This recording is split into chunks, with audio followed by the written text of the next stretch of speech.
Baik,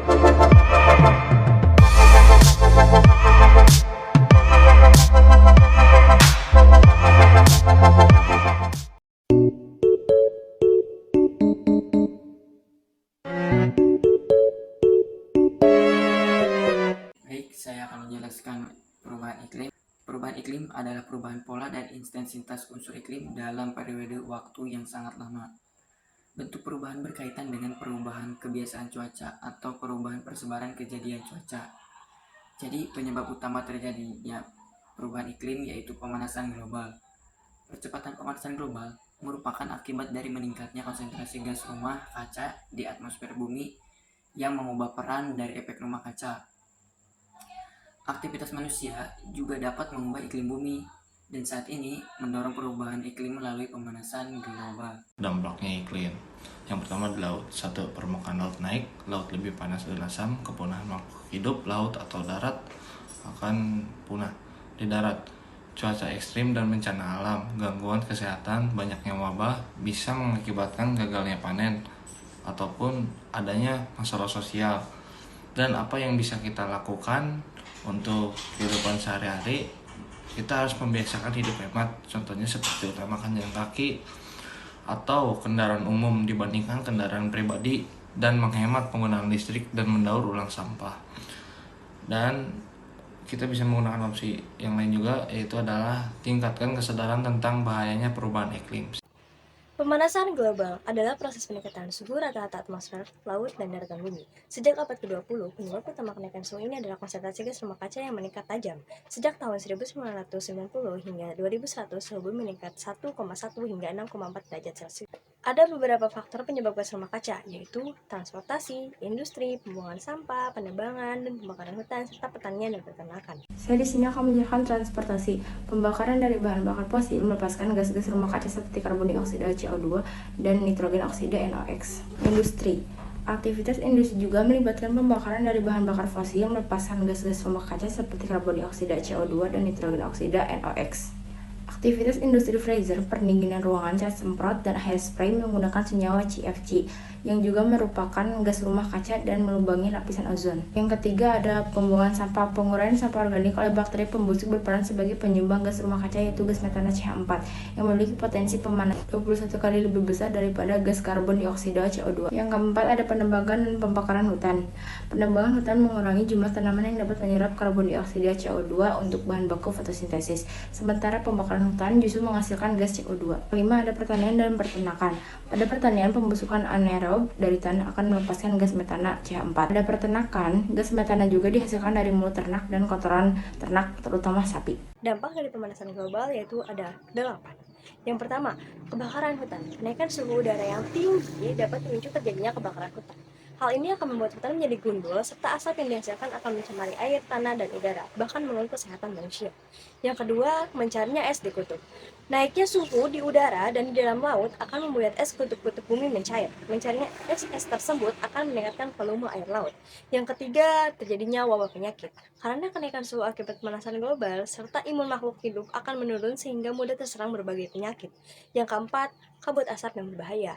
Pemanasan global akan meningkat suhu di permukaan bumi, memicu terjadinya kekeringan, dan memicu terjadinya kebakaran hutan. Hal tersebut akan menimbulkan kabut asap yang sangat berbahaya bagi kesehatan manusia. Yang kelima, krisis air bersih.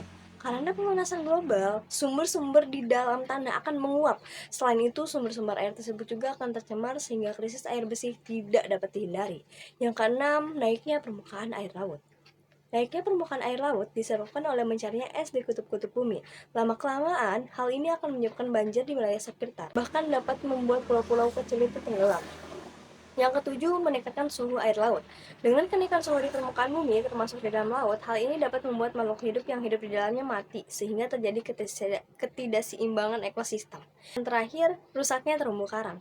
Pemanasan global akan membuat suhu dan keasaman air laut. Kedua hal ini akan membuat terumbu karang mengalami pemutihan dan lama-kelamaan akan rusak, bahkan menghilang.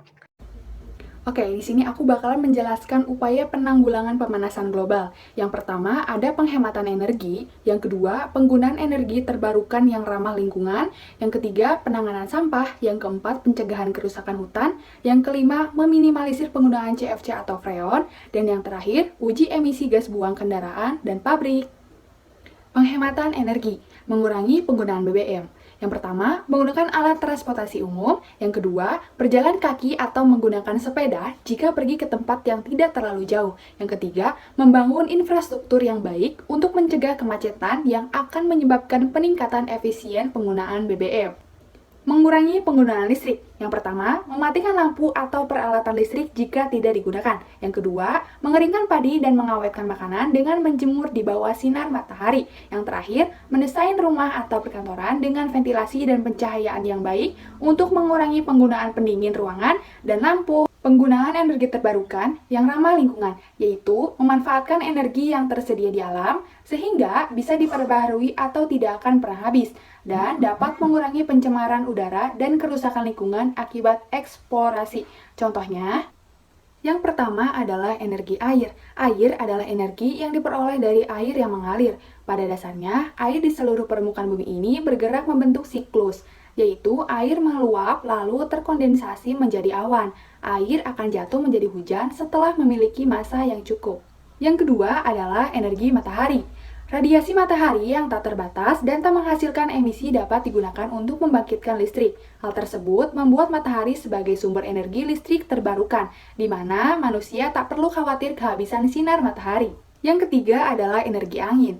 Secara sederhana, angin didefinisikan sebagai udara yang bergerak dari tekanan tinggi ke tekanan rendah, atau dari suhu udara rendah ke suhu udara tinggi, yang terjadi akibat pemanasan matahari terhadap atmosfer dan permukaan bumi. Yang keempat ada energi panas bumi.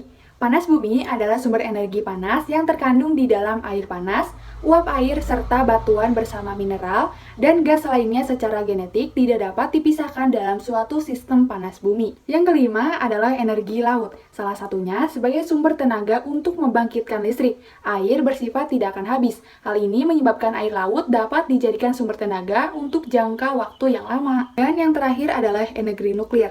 Energi nuklir juga relatif ramah lingkungan. Upaya penanggulangan pemanasan global lainnya yaitu pencegahan kerusakan hutan.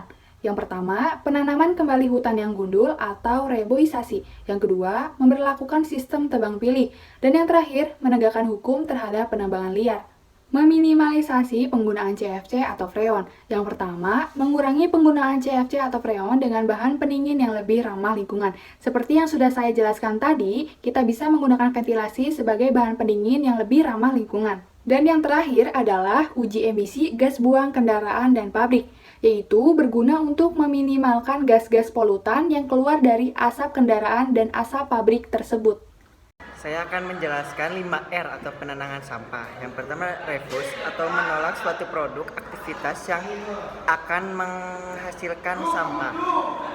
Selanjutnya ada reduce, yaitu mengurangi pemakaian produk atau aktivitas yang menghasilkan sampah. Selanjutnya ada reuse atau menggunakan kembali barang-barang yang masih bisa digunakan. Terus ada recycle atau mendaur ulang barang bekas menjadi sesuatu yang lebih bernilai. Dan terakhir ada ROT atau melakukan pembusukan untuk sampah organik atau kompos. Sekian, terima kasih.